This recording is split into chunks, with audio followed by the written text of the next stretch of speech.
Hello and welcome to Lantern Lane Stories. Tonight's story is The Boy Who Built with Stone and Stars. Summer in 1852, a boy named Antoni lay under an olive tree. His joints ached from fever. Doctors said he must rest. But Antoni did not feel sad. He watched the way vines twisted around branches.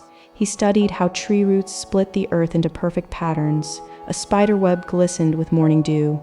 Each strand held the web up.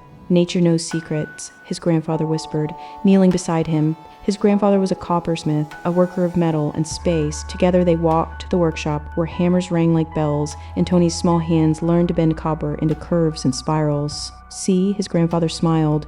The metal remembers how trees grow, every flower, every shell, every honeycomb. And Tony drew them in a book. He was not building anything yet. He was only learning to see. The Catalan sun warmed his back as he filled page after page. No one knew that a great cathedral was sleeping inside this quiet boy. 17 years later, Antoni stepped off a coach in Barcelona. The city roared, cartwheels, horse hooves, the cries of vendors selling bread. He carried his drawings, his copper tools, and his memory of Riudoms flowers. The School of Architecture stood tall with stone walls and high windows. You will learn to draw buildings, his teacher said on the first day. But Antoni already knew something his teachers did not. He knew that buildings should breathe like living things. He knew that columns should lean like trees leaning toward the sun. While other students drew straight lines, Antoni drew curves. While others copied old Greek temples, Antoni sketched seashells and ferns. Why do you draw nature in a building? A classmate asked, puzzled. Antoni smiled. Because nature never makes mistakes. By day he studied. By night he walked Barcelona's streets, watching. He noticed how the city grew without a plan, like a forest. He was waiting for something he did not yet know what. In 1882, a bookseller named Josep Boccabella had a dream. He wanted to build a great church, not for kings, but for ordinary people. It would be called the Sagrada Família, the Holy Family, on a cold winter day. Workers laid the first stone on farmland. The stone was blessed by a priest. Bells rang across Barcelona. But the first architect could not finish what he started. For years, the church sat half done like a skeleton waiting for flesh. Walls stood alone, a crypt lay empty underground. No towers rose to the sky. People walked past and shook their heads. It will never be finished, they said. In 1884, the church's leaders asked a young architect to help. That architect was Antoni. He climbed the wooden stairs to see what had been built. He stood in the cold stone shell and closed his eyes. In that moment, he saw what others could not. He saw a forest of columns, each one like a tree in Riudoms. He saw spirals climbing toward heaven, just like the vines of his childhood. He saw flowers and shells carved into stone, teaching the story of creation. This is not a building, he whispered. This is nature turned to prayer. Antoni took the church as his own work. He was 32 years old. Every morning he walked to the construction site as the sun rose pink. He drew plans that no one had ever seen before. He studied how the light fell through windows, warm and golden. He measured how sound moved through empty spaces, like wind through caves. Workers called him the dreamer because he spent hours simply watching. Senor Gaudí, where should we place this stone? They would ask. He would kneel down and touch the stone, feeling its weight and shape. Where it belongs, he would say. Listen to what the stone wants to be.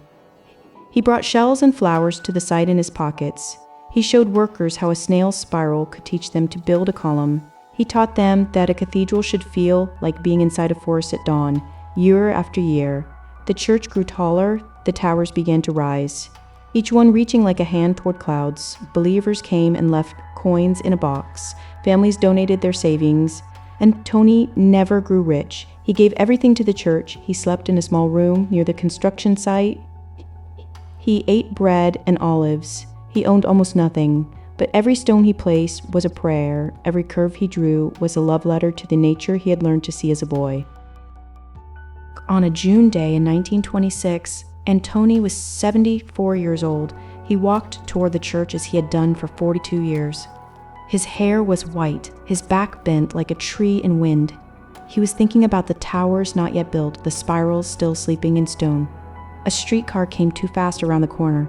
The driver did not see him. Antoni fell to the street. His body broken, a woman knelt beside him. Who are you? She asked gently. "I am the servant of the Sagrada Família," he whispered. He died 3 days later in a hospital bed, still thinking of his church. Thousands of people came to his funeral. They wept like children losing a father. The church was not finished. The tower still reached toward heaven, incomplete.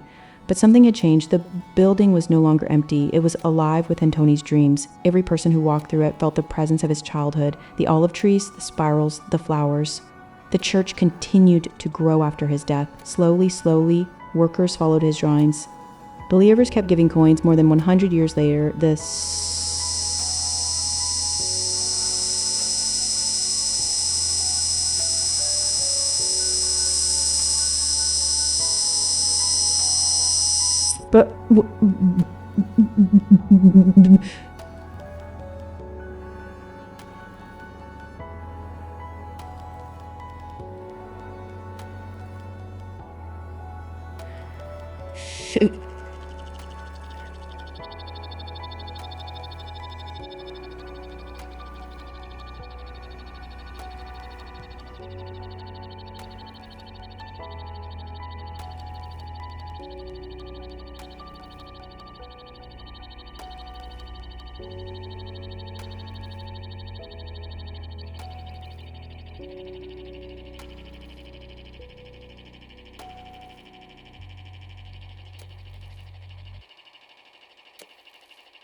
Now, when children visit Barcelona, they can see the towers Antoni dreamed of.